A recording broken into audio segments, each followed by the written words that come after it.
What type of woman simultaneously administers 15 farms, commands over 100 slaves, and holds legal authority to execute anyone in her territory without consulting husband or king? Who controls a spy network so efficient that she knows exactly when warships will return, allowing her to orchestrate alliances, betrayals, and even assassinations? What kind of wife accumulates so much power during her husband's absences that many Viking warriors preferred never to return from war? That woman was the Viking woman, and everything you learned about them through series and films is a romantic fantasy that conceals the truth. Imagine that you are a merchant traveling through Norway in the year 920. You arrive at a property expecting to negotiate with the lord, but discover that he departed 6 months ago for an expedition in England. Instead, you are received by his wife, a woman of ordinary appearance who examines you with eyes that seem to calculate your exact value as a person. Around you, you see an operation that functions with more efficiency than many properties directed by men. Slaves work on organized projects. Accountants record profits from multiple businesses. Messengers arrive and depart with information. This woman is not simply taking care of the house in her husband's absence. She is commanding an empire. When you try to negotiate, you discover that she knows market prices in cities that are weeks of travel away, has information about your previous business dealings that you never revealed to anyone, and speaks with an authority that makes you feel intimidated. You were told that Viking women were dedicated wives who stayed home weaving and caring for children. You were made to believe that they were passive figures, waiting patiently for the return of their warriors, maintaining domestic life functioning. But the archaeological and documentary truth is that Viking women transformed into the most powerful figures in Scandinavia. They did not merely maintain properties functioning. They expanded territories, established new businesses, forged political alliances.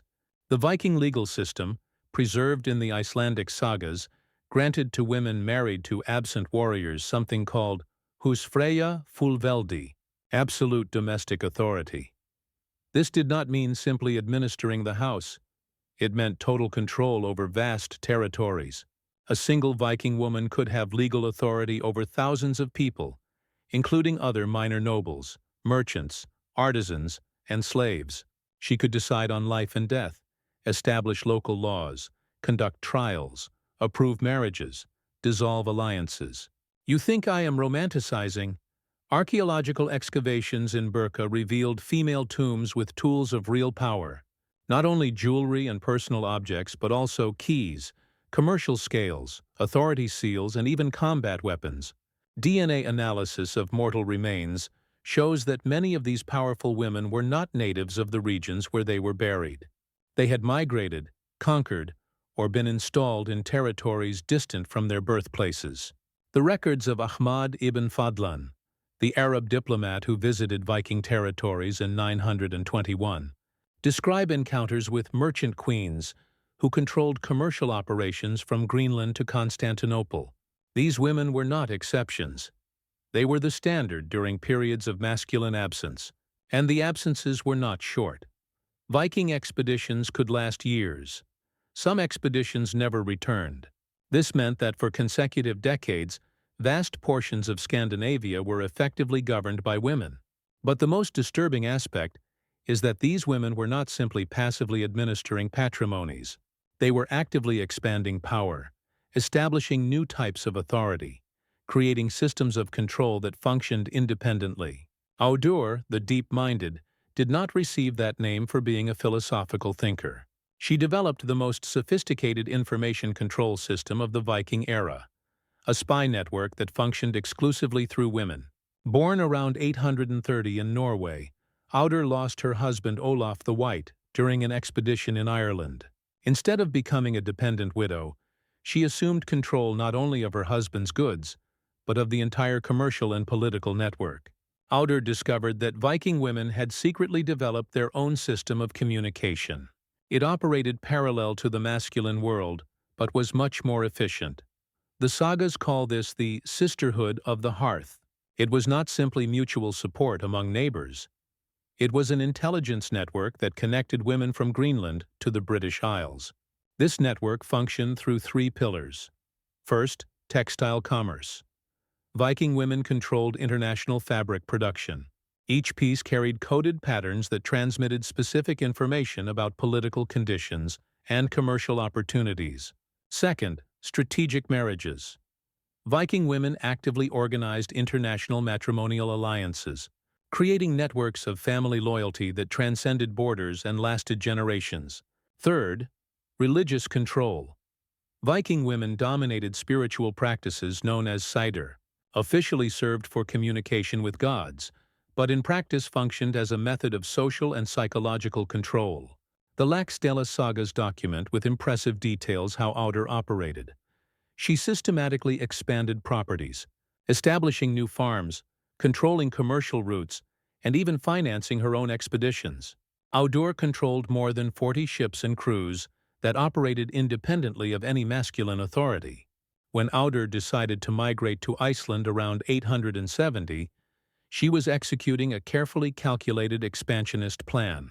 She took with her not only family and goods, but also dozens of dependent families, hundreds of slaves, and sufficient resources. In Iceland, Audr did something unprecedented. She established a territory where laws were determined exclusively by women. She distributed lands favoring families led by women, established legal codes with special authority for widows, created an independent economic system. Archaeological records from Vamstangi reveal evidence of a society that operated fundamentally differently. There were workshops specialized in advanced textile production, exclusively feminine political meeting areas, and even schools for training young women. Audr created the first documented female council in Scandinavian history. They made decisions about commerce, law, religion, and war. Even more revolutionary, Audr established legal precedents guaranteeing that properties controlled by women remained so. In Gamla Uppsala, archaeologists discovered a collection of objects in a secret chamber that changed our understanding of Viking women. Initially thought to be decorative religious items, posterior analysis revealed they were tools of a psychological and social control system. The objects included iron staffs with engraved symbols, potions preserved in hermetic flasks, dolls made with real human hair, and scrolls containing manuals of psychological manipulation. These were not harmless spiritual practices. They were technologies of domination that transformed Viking women into figures more feared than any warrior. The center of this power was Satyr, a system of practices that officially served for communication with gods, but in reality functioned as a method of psychological warfare. Women specialized in this were called vulvas. Vulvas were not simply fortune-tellers or healers.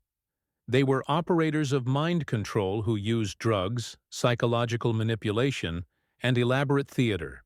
The Egil sagas describe with disturbing details how these practices functioned. A vulva could curse a person publicly, but it was not supernatural magic.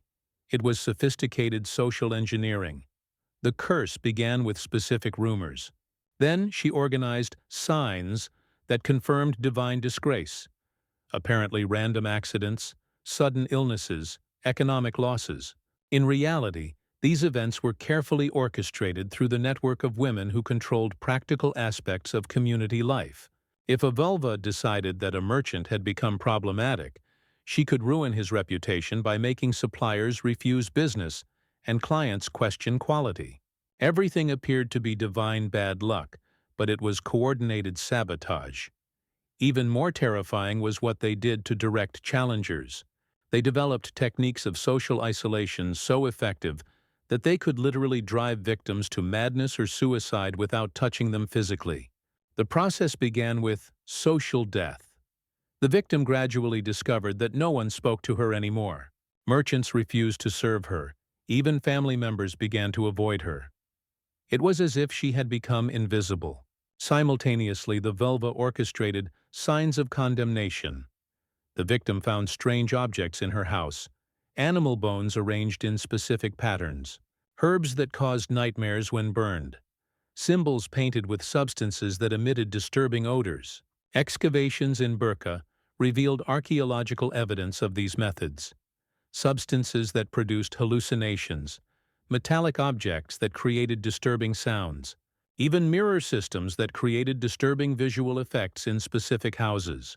But perhaps the most shocking aspect was how vulvas maintained control over information. They operated spy networks, making each person in the community feel constantly observed, creating the sensation that the gods knew everything. This was achieved through informants, domestic slaves, children trained to observe, even family members who were manipulated. The chronicler Adam of Bremen visited Viking territories in the 11th century and wrote about communities where people lived in constant terror. He described situations where entire families abandoned homes and goods simply because a vulva declared their presence displeasing. More disturbing, vulvas frequently operated in coordination. If a powerful woman was challenged by masculine authority, vulvas from different communities coordinated simultaneous divine signs that created the impression that the entire region was being punished. Documents preserved in Icelandic monasteries describe cases where vulvas orchestrated plagues that affected entire territories. The most disturbing truth about Viking women is not that they exercised power during men's absences. It's that they deliberately prolonged these absences. In 945, King Hakon the Good tried to establish laws limiting women's authority in rural properties. In response, vulvas and Viking matrons simply interrupted all essential economic activities. In less than 3 weeks, Norway was in social collapse. Without production networks controlled by women, there was no food in cities, fabrics for clothing, medicines for the sick, or fuel for heating. Hakon was forced to cancel his reforms and publicly apologize to the wise women. Hakon discovered that Viking women did not simply maintain society functioning. They had become the infrastructure of civilization. Viking women strategically implemented control through total indispensability. Instead of competing through force, they became so essential to every aspect of life that questioning them was literally impossible without destroying society. The system functioned through 4 fundamental pillars. First, absolute control over economic production. Second, monopoly over communication systems. Third, control over social and religious legitimacy. Fourth, dominion over reproduction and social continuity. When Viking warriors returned from long expeditions, they frequently discovered that they were strangers in their own communities. Their wives had established new alliances, implemented new legal systems, modified religious practices. Documents preserved in Reykjavik describe cases where warriors returning from successful expeditions were informed by their wives that their presence had become unnecessary for family prosperity, and it would be better if they departed again. Even more shocking, evidence suggests that many unsuccessful Viking expeditions were deliberately sabotaged by the women at home. They provided incorrect information about climatic conditions, delayed supply of essential provisions, even alerted target communities about planned attacks. The chronicler Saxo Grammaticus documented that many Viking leaders of the Golden Era died not in glorious battles, but in suspicious accidents shortly after returning. Poisonings attributed to incorrect medicinal herbs, fatal falls from horses never problematic before, drownings in waters that these men had navigated for decades. The system created was incredibly efficient. It influenced Scandinavian social development for centuries. Even after the Viking era officially ended, feminine power structures continued operating. Modern Scandinavian countries are famous for gender equality and progressive social structures. But this is not a recent achievement. It is the direct continuation of feminine power systems established by Viking women 1,000 years ago. International organizations that study gender equality point to Nordic countries as models where women have real authority. What these studies do not perceive is that this authority was never lost. It simply became more subtle and institutionalized. The truth is that when you see films about Viking women waiting passively for the return of their warriors, you are seeing the greatest historical revisionism operation ever produced. Viking women were not victims. They were the architects of the most sophisticated feminine power systems in medieval history, and their methods influence us today. If you want to understand how these methods influenced the formation of the egalitarian societies we know today, leave a comment, because this story has developments that will change your vision about practically all the feminist achievements we consider modern.